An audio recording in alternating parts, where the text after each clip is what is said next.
In 2004, Nokia's own engineers handed senior executives a working touchscreen smartphone, 3 years before Apple revealed the iPhone, and those executives buried it to protect a supply chain. Yet as 200 billion euros evaporated into a $7 billion fire sale, not one person faced a single consequence. They knew, and they buried it. So why has no one ever told you this? Nokia was untouchable. In 2007, the year Steve Jobs walked onto that stage in San Francisco and held up a glass rectangle that changed everything, Nokia controlled 40% of every mobile phone sold on the planet. 40%. That is not a market leader, that is a monopoly in motion. They were Finnish engineering royalty. Reliable, dominant, the company that had put a phone in the hands of people in rural Africa and rural America alike. Analysts called them bulletproof. Business schools wrote entire case studies about their supply chain precision. The collapse, when it came, looked like a shock. It wasn't. In 2004, Nokia's internal research division, operating out of their campus in Tampere, finished building a working prototype of a full touchscreen smartphone. Capacitive screen, internet connectivity, a software layer designed to run third-party applications. The device existed. Engineers had working builds. And by 2006, Nokia's own market research confirmed what those engineers already understood. Consumers wanted large touchscreens. They wanted simplicity. They wanted one device that did everything, carried in one pocket. That research landed on desks occupied by Nokia's executive leadership under CEO Jorma Ollila. And then it quietly disappeared. The decision that followed was never made in public. It happened in closed meetings between hardware executives and finance directors who had one overriding concern.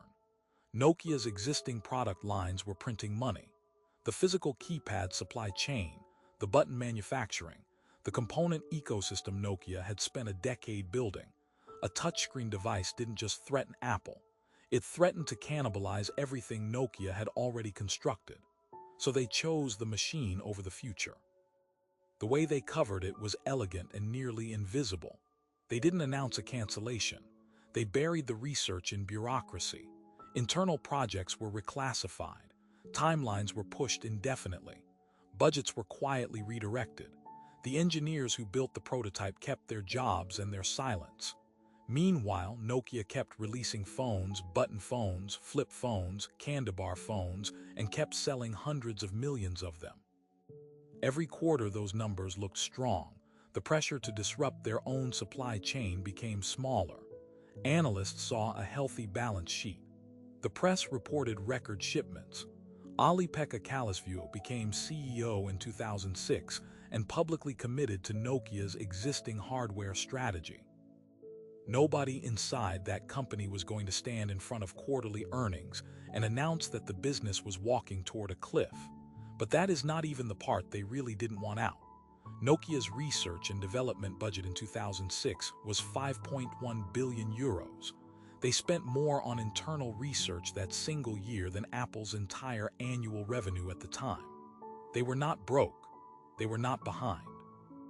They had the engineers, the capital, the working prototypes, and their own internal data telling them precisely what was coming. What they had was a boardroom that made a cold calculation.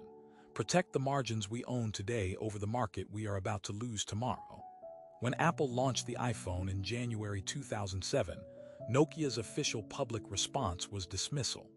A smartphone without a physical keyboard, executives stated on record, would not catch on with business users. They said this out loud in interviews with confidence. And privately, some of those same executives understood that the device in Steve Jobs' hand looked nearly identical to the prototype their own engineers had demonstrated 3 years earlier in a Finnish boardroom. By 2009, Nokia's smartphone market share was in freefall. By 2012, the company posted a 4 billion euro loss in a single year. By September 2013, Microsoft purchased Nokia's entire handset division, the crown jewel of Finnish industry, a company that had once carried a 200 billion euro valuation, for $7.2 billion, a fraction, a rounding error against what it had been worth. The engineers who built that 2004 prototype watched their work get liquidated. They got nothing. Jorma Alila transitioned from CEO to chairman and remained on the board through the entire collapse. Ali-Pekka Kallasvuo, the CEO who publicly staked the company on the wrong strategy, was handed a severance package worth millions when the board finally removed him in 2010. The executives who redirected those research budgets, who reclassified those prototypes, who chose supply chain protection over survival, they collected their compensation, joined other boards, and moved on. No investigation, no accountability, no reckoning, because what Nokia did was not illegal. It was just a decision, made in a room you were never allowed inside.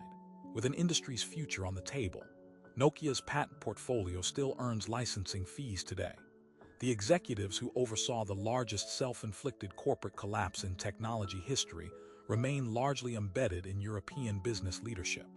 And the boardroom logic that buried that 2004 prototype, protect today's revenue over tomorrow's market, is running right now in industries you depend on.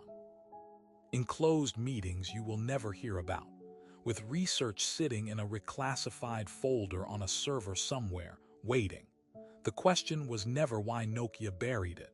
The question is what is being buried right now.